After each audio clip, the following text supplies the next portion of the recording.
Good morning, everyone. We're just waiting a couple of more minutes as people are still joining the webinar, and we will start shortly. Thank you.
Good morning, everyone. Thank you for joining us for today's event to promote the Green Chambers project funded by the Erasmus Plus program. Today will serve as an opportunity for all of you to learn more about the project itself, its learning materials, which were developed by the partners, and also to hear insights from an industry expert with us today, while also having the opportunity, of course, to ask questions.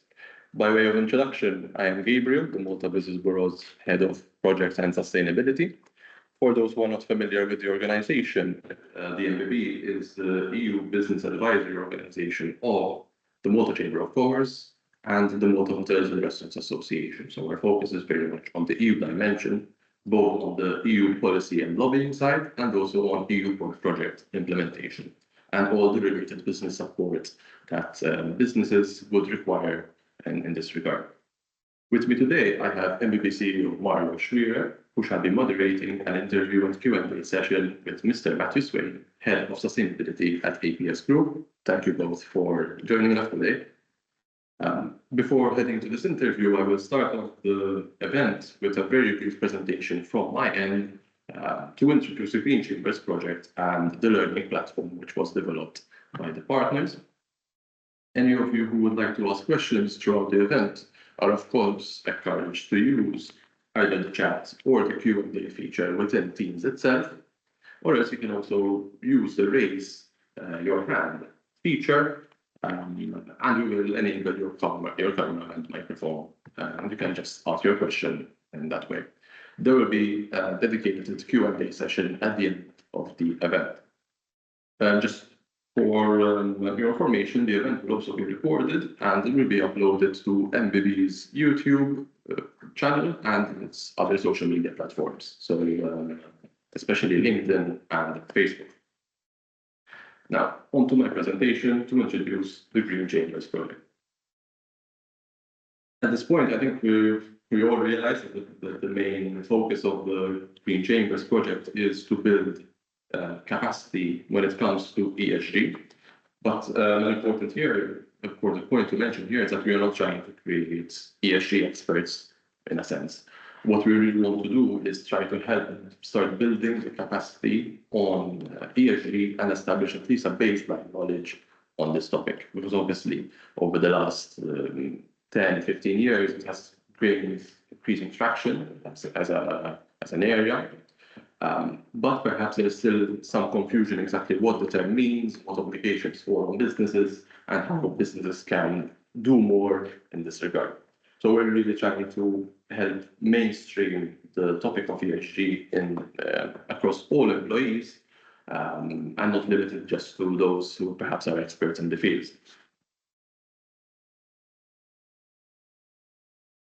Obviously, being an EU-funded project, we have a number of partners from across Europe. This project is actually being led by the Chamber of Commerce in Valencia, who have their own business school and who took the leading role in the development of this e-learning platform.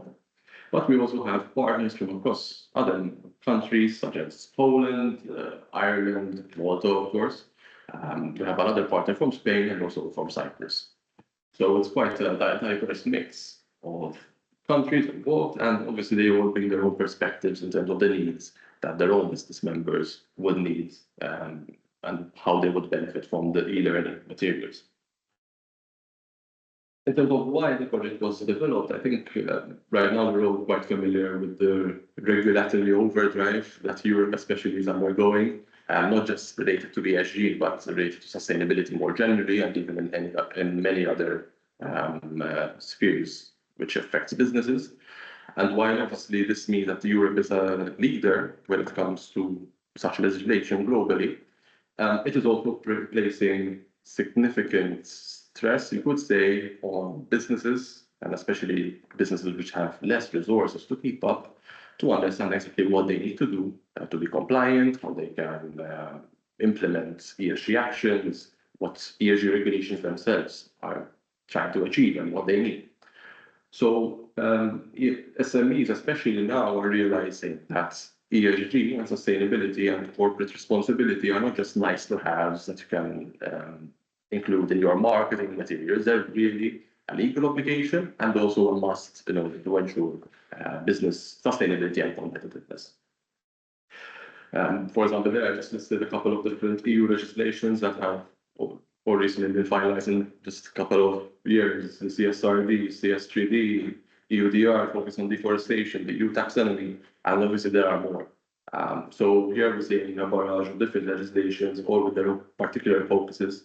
And businesses now are increasingly coming to us in order to help them understand these legislations, what they have to do, and also how they can tap funding opportunities in order to implement actions in their operations and also improve their own performance and their own metrics, especially on the sustainability side. So the starting point of the project was indeed focusing on chambers of commerce themselves first as sort of a primary point of contact for businesses in terms of supporting their members, and especially SMEs, in the ESG journey. But of course, since the project developed and also created a learning platform, the benefit of the project can be extended really to any type of business organization, other organization, or even businesses themselves, and any individual in reality that would like to learn more about this topic and start building that baseline knowledge, as we mentioned. So the main outcome of the project, which is of interest to participants here today, is of course the e-learning platform, which, as I mentioned, is hosted by the Business School of the Valencian Chamber of Commerce. It is modular and asynchronous. So what we mean here is that it includes a number of different modules focusing on different areas relating to ESG. And you can pick and choose which modules you'd like to complete. So if, for example, you are already well versed in the environmental aspects and you'd like to learn more about different aspects related to ESG, you can just go right ahead and complete those modules which are most relevant to you. And you can also complete the modules in whichever order you would like. So you can consider them sort of as standalone modules, part of a wider course. In terms of the modules, we're talking about 7. So obviously the first would be a very general introduction to the 3 pillars of ESG, the environmental, social, and governance side. But then you get into more specifics, such as how to develop an ESG strategy, understanding ESG frameworks and legislation, how to incorporate ESG into management of at company level, how to engage with your stakeholders, how to capitalize on financial and economic opportunities relating to ESG, and also how all this relates to ethical business practices as well. So, in a sense, obviously, there's always more to add to the subjects here, especially since it's very much a live topic. So there are new developments every day or every year. But it at least gives you a very general baseline understanding of the main components relating to ESG. Now, each module itself has a number of different features. So obviously there's an introductory video which summarizes the content of that particular module. Then you would have 3 study units with reading materials tied to the topic in question.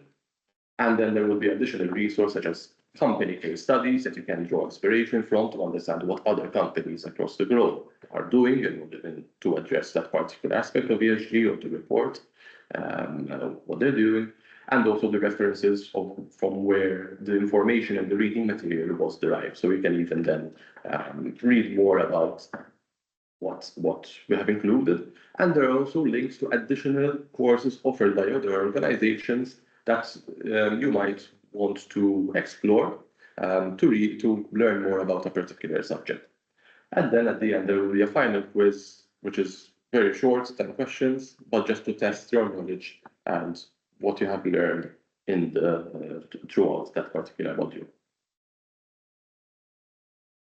Over and above those elements, there are also pre-course questionnaires, so you can even test your knowledge before going through the modules to see which modules are right for you. Because even in a sense, if you're already quite well versed in a particular area, perhaps it doesn't really make sense to spend time on that module, and it can make more sense to jump straight into a different module. There's a glossary of different ESG terminology used throughout the course, so you always have a good understanding of the terms, especially technical terms that are being used. So it's also an additional reading material that users would benefit from. And also there is a forum which serves as a place to collaborate between different participants and users, where they can ask questions, raise ideas, and generally start fostering a community of users on this e-learning platform. Now, to register for the platform, it's nice and easy. So we have the Green Chambers website. So you just have to go to greenchambers.eu/platform. There is a massive register button. Just click that, and you will input your credentials, and then you will have access to these 7 modules that I mentioned before. Actually, I can literally show you the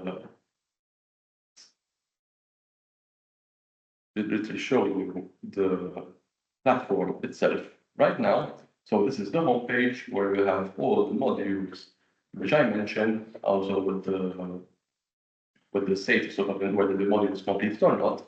And if, for example, you jump to a particular topic, for example, stakeholder engagement, this is the video that I mentioned that serves as an introduction to the module. And then if you scroll further down, you will have different elements. So knowledge would be the reading materials. And if you click, for example, on Unit 1, the knowledge with the leadership, you will have downloadable PDFs. And you can see, for example, the leadership unit in this module tackles different aspects such as stakeholder capitalism, frameworks of stakeholder leadership, identifying stakeholders as well, how to brand ESG as part of your communication strategy, different leadership styles when it comes to engaging your stakeholders, and also transformational leadership. And obviously there are other aspects, for example, supply chains, which is also quite an important part when it comes to ESG reporting. So you have elements such as sustainable supply chain management, scope 3 emissions and your supply chain, sustainable supply chain management in practice, and so on. Also best practices, for example, which would be quite interesting for users to go through.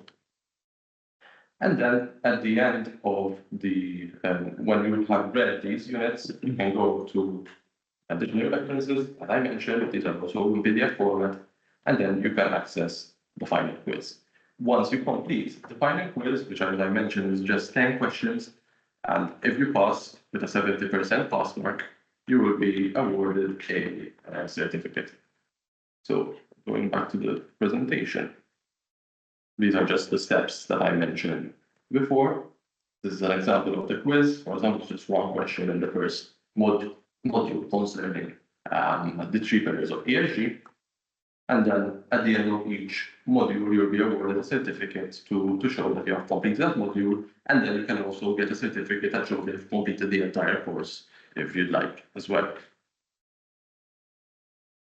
That is a very general overview of the Green Chambers project. Obviously, it is part of a wider collaboration between these chambers of commerce, but the main output that is beneficial to the wider audience that we're discussing here today is certainly this e-learning platform. So I hope that you find the time to go through this platform and share it with your colleagues and friends who perhaps would like to start learning more about this topic. As I mentioned, our intention here is not to create experts, but to at least start mainstreaming ESG into wider discussion, especially among those who would like to understand more, but so far have not yet managed to kickstart that process. May I remind you that if you have any questions about my part of the presentation, there will be a Q&A session at the end of the event in order to keep everything nice and tidy. So I invite you to start putting your questions in the Q&A section of the Teams right away, or else wait to raise your hand at the end of the event. I now leave the floor to MBB CEO Marius Schwier for his interview with Matthew Swain from ABS Group. Thank you very much, Adrian. Thank you for your presentation this morning, and I would like to thank all the attendees for this seminar. I really appreciate your participation, and I would appreciate your participation, Matthew, your acceptance to be here today.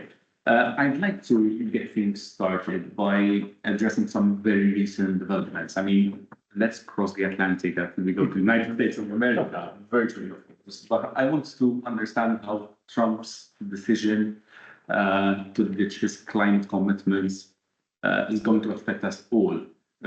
Especially in Europe, but let's start domestically first in the United States. What do you think? Well, we're going to address the elephant in the room straight away. So big ask. First of all, thank you very much for having me, and good morning to the audience. And well done, Gabriel. It's a great presentation, and I actually look forward to looking at that e-platform learning myself. So what's happening across the US? That is a good question. It is in some respects a worrying question, but in some respects there are also some realities to geopolitics and also to the constitution of how the US functions. Now, let's start off with some of the clear points. Donald Trump has won a very convincing victory. He holds what's called a trifecta. So basically, he holds the White House, he holds the Senate, and he also holds the House of Representatives. So that, in effect, is already a very powerful position to be in. But some of his, especially when it comes to the House of Representatives, some of the legislation that's already in place can't really be undone that easily. Why? Because some of it has actually been done in quite a clever way. So one of the most formative policies from Biden's time in the White House he implemented what's called the IRA, which is a bit of an unfortunate acronym, I have to say, but it's basically the Inflation Reduction Act. Now, what did this do? This purely focused on, some would argue it was a bit protectionist from the US because it focused on diverting capital within the US, but it actually had quite a lot of objectives in investing in innovation in climate tech, in particular, lowering energy costs, hence the inflation reduction side of it, and more cleverly, a lot of the investments were actually diverted to states and within red states, and particularly within districts which are very Republican. So therefore, you have leaders in the House, in the representatives, who are Republicans, who have benefited from a lot of investment, new factories, new jobs, and therefore, actually, a lot of this green climate tech, which is very popular, is going to remain in place because there are at least 18 Republicans who have said we do not want the IRA to be removed. So you can see that when you actually apply transition cleverly, And actually, this is the way to do it. You need to look at areas across the economy which are very vulnerable. So they could be high emitting, very industrial, but they have good jobs. And those are the areas that you start to look to transition to a cleaner economy. You're sounding positive, but then again, Yeah. Trump said he's withdrawing from the Paris Climate Absolutely. Agreement. Yes. So that's the positive side. The negative side, of course, is the lack of global leadership we're going to have. There's no getting away from the fact that the US is the second largest emitter in the world, very powerful country, lots of capital. And they're going to do even more. And they're going to drill even more. So what I'm trying to say is, of course, the positive side can't be undone so easily. But when it comes to unleashing US energy, or drill, baby drill, as the policy is called, then yes, that is going to be a reality. And it is going to be a big issue. We are going to, I think the world will definitely miss the US on a global scale, and in particular, come November, because in November we have COP30, going to take place in Brazil, and every year you hear that this is a critical COP, but this really is going to be an important COP. And the reason for this is that it is 10 years since the Paris Agreement. So this is the year where all countries around the world come back to the table and they present what's called their NDC, so their nationally determined contribution. And this is why the Paris Agreement was so successful, because all countries came to the table voluntarily and said, look, I can reduce my emissions by, say, 50% by 2030, etc. And collectively, we're all working towards a lower global temperature. So yes, so this is why the next cycle is going to be important. Again, I don't think that the US leadership will be missing, certainly. It doesn't mean all the US is going to be missing. In fact, a lot of it will remain. So a lot of states will still work towards climate change. Yeah, will Europe take governmental? I mean, will it be in a position to influence decisions? Perhaps, I mean, because this position that Trump has been taking, will Europe have to change tack? Europe will certainly need to change tact on some of the items. And in fact, I mean, even firsthand in Malta, we've seen some of the decisions that the European Union have taken in terms of management of regulation, for example, which I think the foundations are good, the intentions were good, but I say too much too soon. So if we look at CSRD, too much too soon, probably, in my view, as someone who actually was working on CSRD, along with around 13 other companies in Malta. So we only 14 companies were part of what's called Wave 1 in terms of CSRD reporting. Why do I mention this about Europe? Because maybe this opportunity with this change in direction across the Atlantic might actually sharpen our focus on two things. One is to look at our competitiveness, and we've seen the Draghi report, so we know what some of the issues are. We can look at actually reducing regulation, but still setting basic reporting, which I think is important because it sets a baseline and a consistent baseline across Europe. But also there are other things that we can do in Europe. I mean, the reality is that actually a lot of green tech is already ready, but we lack the capital. Now, clearly in the US, we might be able to divert some capital and have that investment in Europe. Only a couple of days ago, the European Commission launched its competitiveness campus. Yes. It's a matter of days now for also launching the annual working program.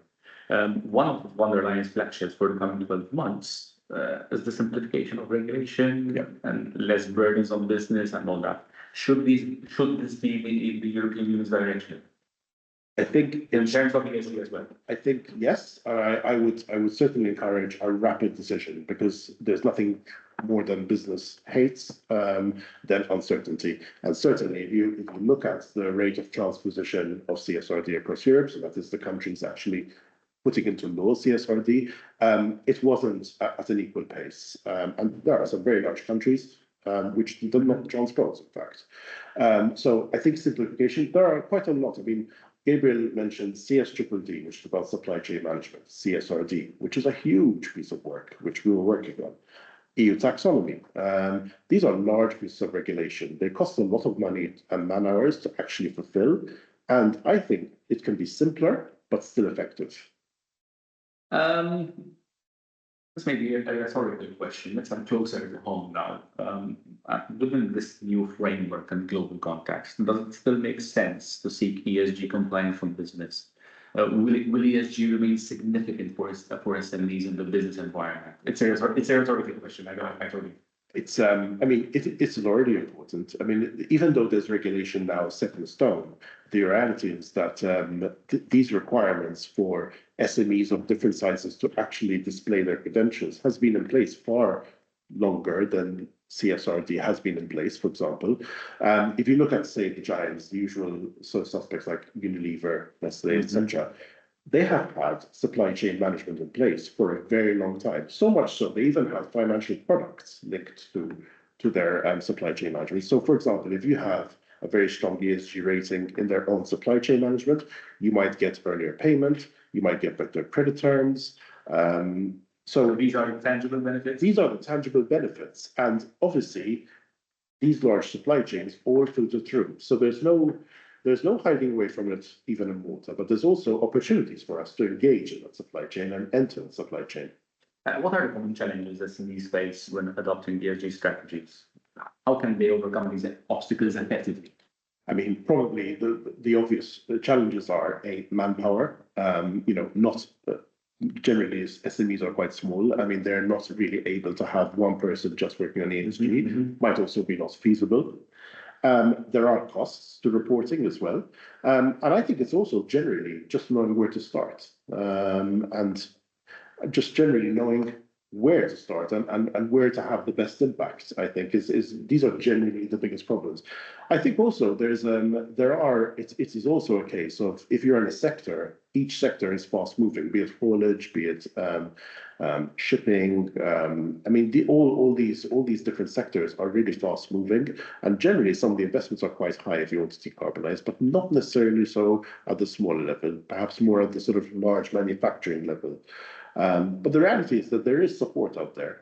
There are packages out there, and there is support. In fact, I mean, Matthew, you're from ABS Bank. Generally speaking, what forms of support can you mention these forms of support, financial or otherwise? Do SMEs typically seek? What kind of support do they actually seek when they embark on their ESG journeys? So generally, there's financial support. I think the motto, I don't just speak about APS here, we're certainly not on our own. There's actually a good amount of financial support, even if it looks at, for example, advantageous financial products for, say, green investments. There are multiple banks in Malta who actually offer better rates.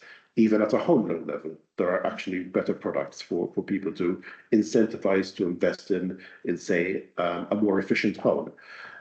So there are products out there, and that is, I've worked overseas, and yes. How does this compare with? It compares very frankly, it compares very well because many banks overseas do not want to take this hit on their balance sheet, so they don't want to discount a rate to incentivize green lending. Whereas in Malta, actually, the reverse approach. Do they see it as a risk?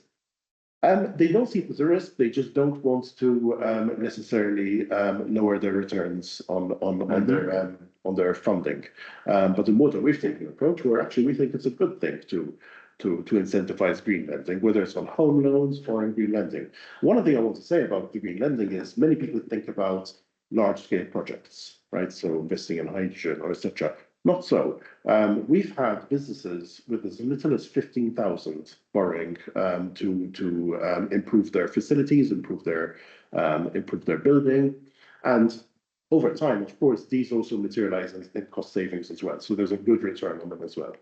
Back to the Green Chambers project. In your view, how similar is it to other training initiatives that contribute to enhancing ESG awareness and implementation among SMEs in Malta? And how can it contribute? I think it can contribute because I've seen the power of sort of collective thinking, if you like. So I just give a very basic example. APS Bank, for example, is part of what's called the Sustainability Coalition. This is a coalition of smaller ESG banks across Europe. Now, what do we benefit? How do we benefit from this? We benefit from cross thinking, exchange of ideas, etc. And likewise, if you have a chamber which is focused purely on green, so the Green Chamber, you are able to exchange ideas with competitors as well, but also other companies and industries and you've got a cross-fertilization of ideas. I think it's very useful. And then when you also have things like your online platform as well, I think this is very beneficial. So even on a pan-European scale, if you offer the ability for companies to network and exchange ideas, I think it's very powerful. Can you identify any emerging trends in terms of ESG, of course, that SMEs should be made aware of, and perhaps how can they prepare to adapt to these developments? I would say the biggest emergence is this required reporting. Now, be it that it's going to be possibly simplified, it's not going to go away. So we're still going to have reporting, and so SMEs do need to think in the future, whether they're in a supply chain, of how they're going to be able to report just basically on their own impacts. So that's the first trend. Second trend is cost savings. Invest now as opposed to later, for example, because as we've seen, things do get more expensive when you invest. So that's also important. And I would also say an emerging theme is just think about your sector and think about how your sector is rapidly changing and make sure that you're able to keep up with that. Because there are a lot of changes taking place in certain sectors, especially sort of manufacturing, logistics, etc.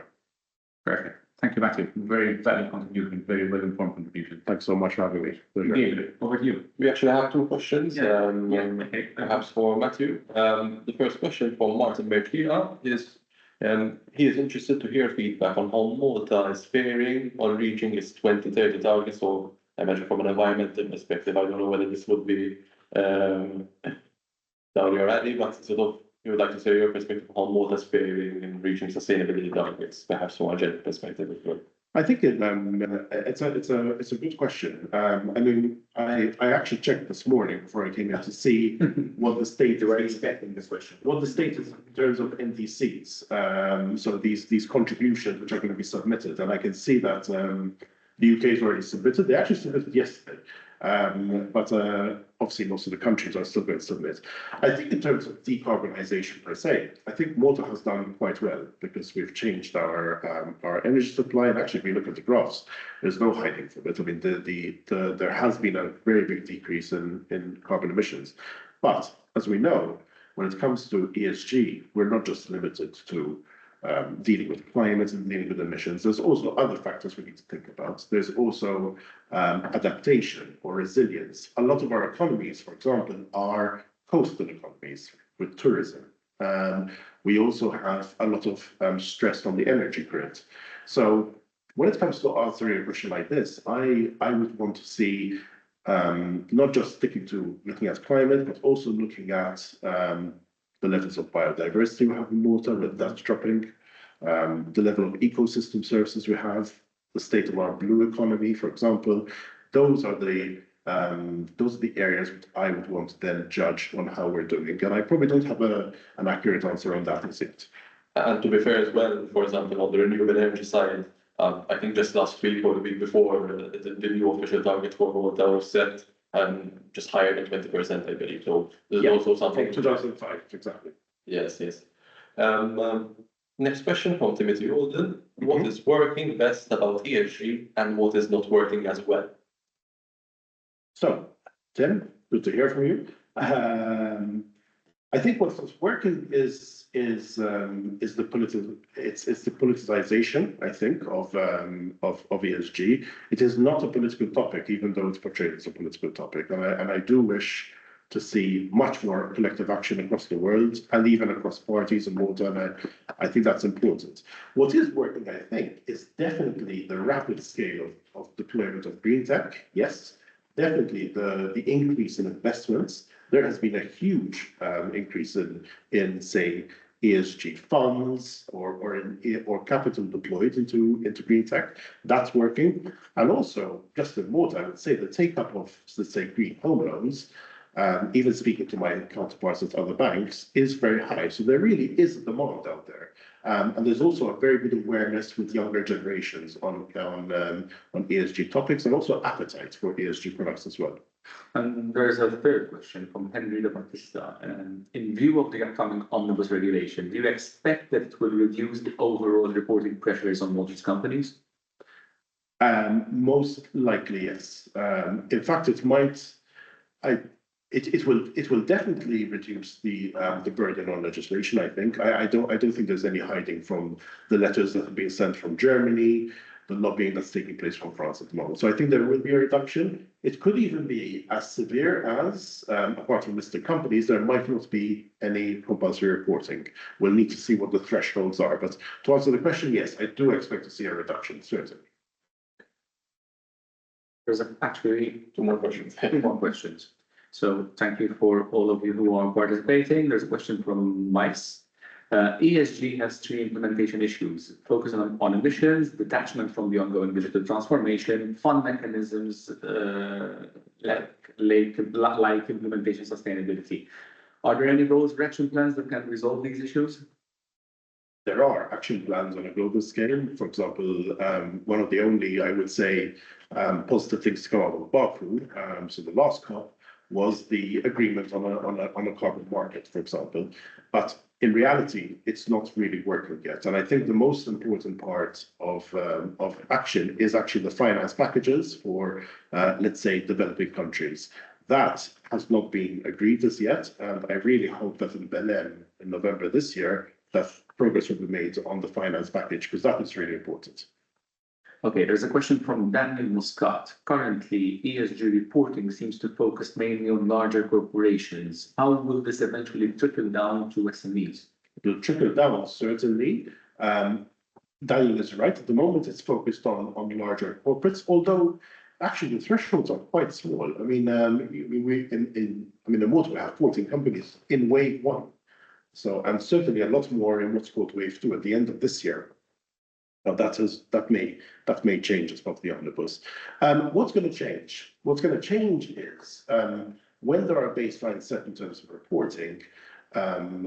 When, let's say, in our case, a bank, when we start understanding what our balance sheet looks like, how many green assets we have, how many exposures we have, let's say, in higher emitting sectors, then we're going to start looking and engaging with those customers and their own supply chains on how we can improve their sustainability. And that is how it's going to filter through. It won't be overnight, but it is coming.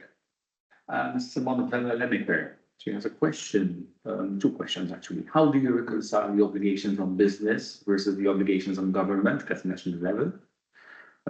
For example, she says, if our transport network remains one of the main polluters, how can businesses be expected to up their game on a micro level? Nice to hear. Thanks for that very easy question. No, look, I take the view that obviously we engage with government and all parties. I think it is very important that as a bank, we also stick to our values. Our values are that we serve the community.